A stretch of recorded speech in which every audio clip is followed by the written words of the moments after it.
Hi guys, Mahesh friends. ఆంధ్రప్రదేశ్లో మనకు పింఛన్ల పంపిణీ అయితే ఉంది కదా. మరి పింఛన్ పంపిణీకి సంబంధించి బయోమెట్రిక్ విధానాన్ని ఇప్పటివరకు కూడా అనుసరిస్తూ ఉన్నాము. అయితే కరోనా వైరస్ వ్యాప్తి కారణంగా మరి ఈ యొక్క పింఛన్ పంపిణీలో బయోమెట్రిక్ విధానం అనేది రద్దు చేయడం జరిగింది. ఓకే, ఈ మంత్ వరకు కూడా అంటే మనకి ఏదైతే నెక్స్ట్ మంత్ మనం పింఛన్ అయితే ఇస్తామో ఆ యొక్క పింఛన్ టైంకి బయోమెట్రిక్ విధానం లేకుండానే మాన్యువల్గా ఇమ్మని చెప్పి ఆర్డర్స్ కూడా మనకు రావడం జరిగిందనమాట. సో దీనికి సంబంధించి ఎవరైనా సరే మిత్రులు కానీ లేదంటే వాలంటీర్స్ కానీ ఇన్ఫర్మేషన్ కనుక తెలియకపోయినట్లయితే ఖచ్చితంగా తెలియజేయచ్చు. ఎస్టర్డే దీనికి సంబంధించి మనకు సర్క్యులర్ కూడా రావడం జరిగింది, అది మీకు ఇక్కడ చూపిస్తాను చూడండి.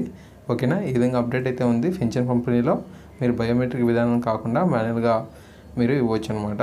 సో వాటికి సంబంధించిన ఇన్ఫర్మేషన్ని మీ ఉన్నతాధికారుల ద్వారా అడుగు తెలుసుకోవచ్చు, లేదంటే ఇక్కడ కాపీ కూడా చూపిస్తున్నాం కాబట్టి అది కూడా మీరు చూడవచ్చు అనమాట. సో ఈ విధంగా అప్డేట్ అయితే రావడం జరిగింది. గ్రామం మరి వాడొచ్చిన ఉద్యోగాలకు ఈ ఇన్ఫర్మేషన్ని షేర్ అని చేయండి. Thank you.